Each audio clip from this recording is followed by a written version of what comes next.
Buenas tardes, me presento ante ustedes, soy Pablo Pacheco y en esta ocasión vamos a presentar allí lo que sería la capítulo 3 de los sistemas operativos y continuando allí con lo que sería el enunciado de la red. O sea, comenzamos.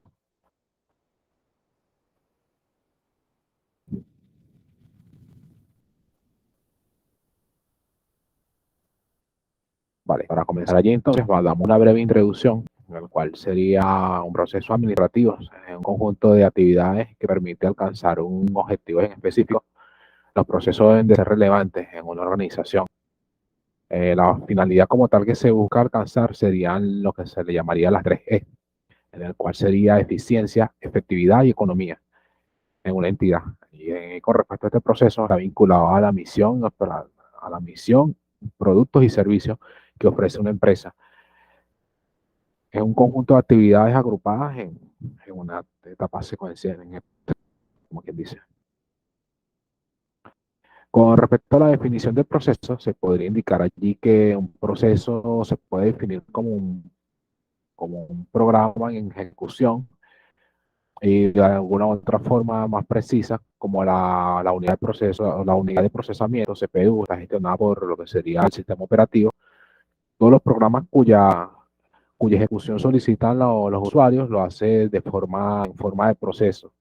Y de ahí viene la importancia allí de conocer este detalle con respecto a la definición de un proceso. Continuamos allí con la planificación de los procesos. La planificación de los procesos se refiere a la manera o técnica que se usa para deducir cuánto tiempo de ejecución y cuánto se le asignan cuánto tiempo de ejecución se le asigna a cada proceso dentro de un sistema. Obviamente, si el sistema es monousuario, monotarea, no hay mucho que decir. El resto de los sistemas, esto es crucial para el buen funcionamiento del sistema. Con respecto a los niveles de la planificación, podemos encontrar allí lo que sería 3 niveles, en el cual estos 3 niveles constan de lo siguiente. Sería la planificación de alto nivel, planificación de nivel intermedio y planificación de bajo nivel. Con respecto a la planificación de alto nivel, también conocida como planificación de trabajo, esta determina a qué trabajo se le va a permitir competir activamente por los recursos del sistema, lo cual se denomina como planificación de admisión. Continuamos allí con la planificación de nivel intermedio. La misma determina a qué proceso se le puede permitir allí competir por la unidad de procesamiento o CPU. Responde también a las fluctuaciones a corto plazo en la carga del sistema y efectúa suspensiones y activaciones o reanudaciones de procesos. Deben ayudar a alcanzar lo que serían ciertas metas en cuanto al rendimiento total del sistema, valga la redundancia. Con respecto ya a la planificación de bajo nivel, está, consta allí de la planificación de los procesos, en el cual determina allí que los procesos estén listos, que se le asignen a la CPU. Esta, esta queda disponible y se le asigna a la CPU a este proceso. Despacha los procesos y a la vez los ejecuta. Continuando allí con respecto a los objetivos de la planificación, esto consta de, de 5 procesos, el cual sería justicia o imparcialidad, maximizar la producción y el tiempo de respuesta, evitar el aplazamiento indefinido y el sistema que debe ser impredecible. Entonces, para explicar allí un poco cada uno de estos objetivos, se podría indicar con respecto a la justicia e imparcialidad que todos los procesos son tratados de la misma forma y en algún momento se obtiene su turno en ejecución o intervalos de tiempo en ejecución. Con respecto a ya maximizar la producción, el sistema debe finalizar la mayor número de procesos en una unidad de tiempo corto. Con respecto a maximizar allí el tiempo de respuesta, cada usuario o proceso que se observa, debe responder allí constantemente a sus requerimientos. Para evitar allí el desplazamiento indefinido, los procesos deben terminar en un finito de tiempo. Y por último, el sistema debe ser predecible. Antes de la carga de trabajo, el trabajo ligera, el sistema debe responder rápido y con cargas pesadas para ir degradando paulatinamente. Continuamos allí con las características de los procesos. Allí podemos encontrar como la siguiente cantidad de entrada y salida. Esto se refiere a que existen procesos que realizan una gran cantidad de operaciones de entrada y salida. Por ejemplo, una aplicación de base de datos.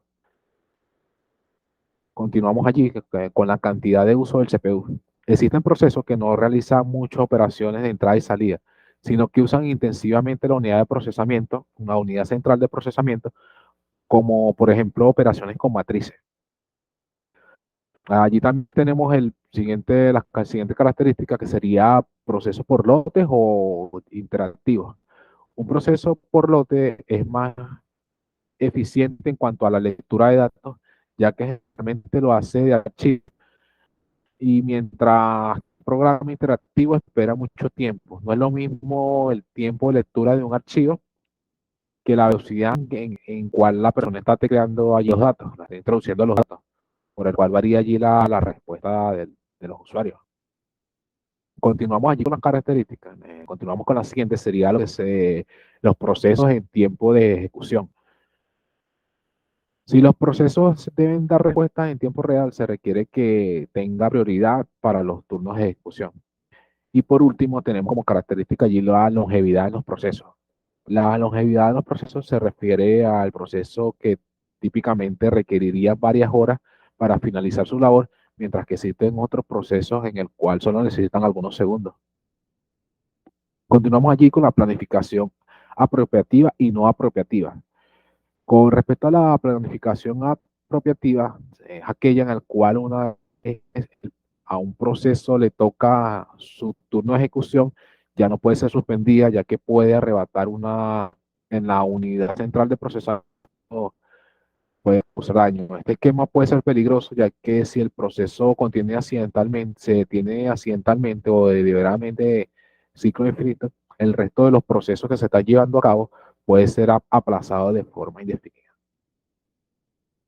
Con respecto a la planificación no rotativa, en una planificación no rotativa se puede indicar allí que un trabajo muy grande aplaza a un trabajo mucho más pequeño. Y si se entra en proceso de alta prioridad, también debe esperar a que termine el proceso actual en ejecución como tal.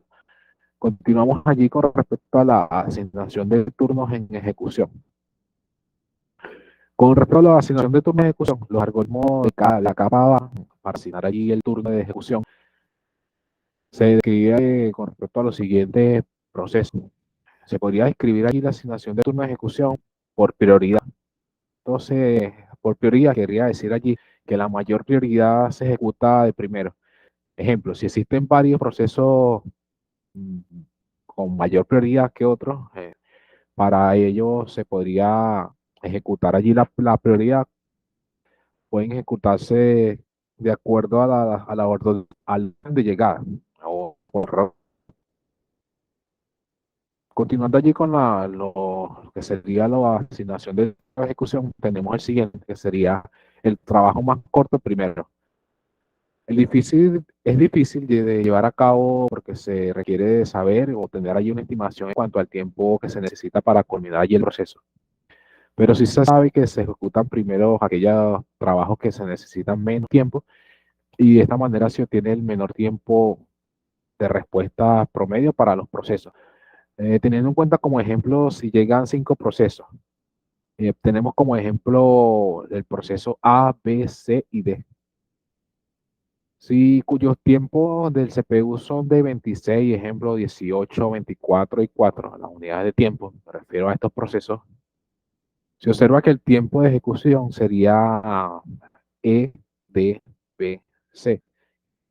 Ejemplo, eh, desde el más corto al más, sería C 4, 12, 18, 24 y 26.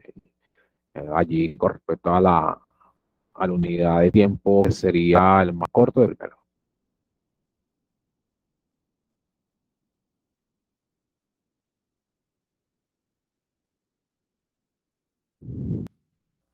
Continuamos allí con respecto a la asignación de turno de ejecución.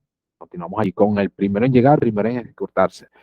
Básicamente es simple. O sea, simplemente el proceso, esta condición está indicando allí que el primer proceso en el cual llegue allí al estado allí de la ejecución, la ventana del algoritmo es que es justo y no provoca aplazamiento indefinido.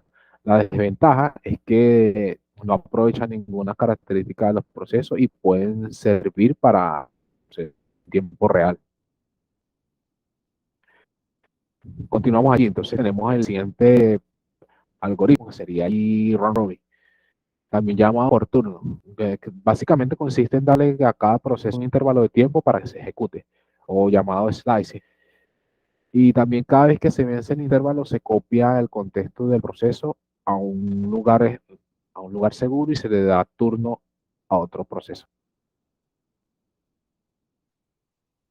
Continuamos allí por último, el tiempo restante más corto. Con respecto allí al tiempo restante más corto, se puede indicar allí, es parecido al del trabajo más corto de primero, pero aquí se está calculando en todo momento en cuanto al tiempo que resta al terminar todos los procesos, incluyendo los nuevos y aquel que se le quede menos tiempo para finalizar, es escogido para ejecutarse.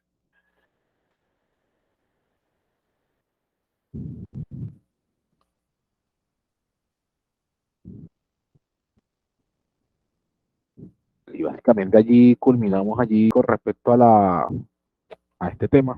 Como conclusión, allí poder indicar que los procesos son importantes, son una parte importante allí con respecto a la ejecución allí del CPU. Para poder llevar a cabo algún objetivo en específico, hay que tomar en cuenta lo que sería allí los tiempos de respuesta según sean los procesos. Siempre hay que tener allí en cuenta los tiempos de respuesta con respecto al proceso y dejar allí que los procesos se culminen de forma exitosa para no hacer interrupción allí con respecto al CPU y cause allí alguna alteración dentro del sistema operativo. Y básicamente esto fue todo el tema con respecto al capítulo 3 del sistema operativo.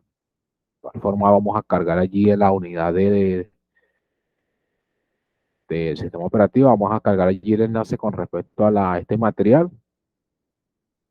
Pues también se va a cargar allí con respecto a esta presentación.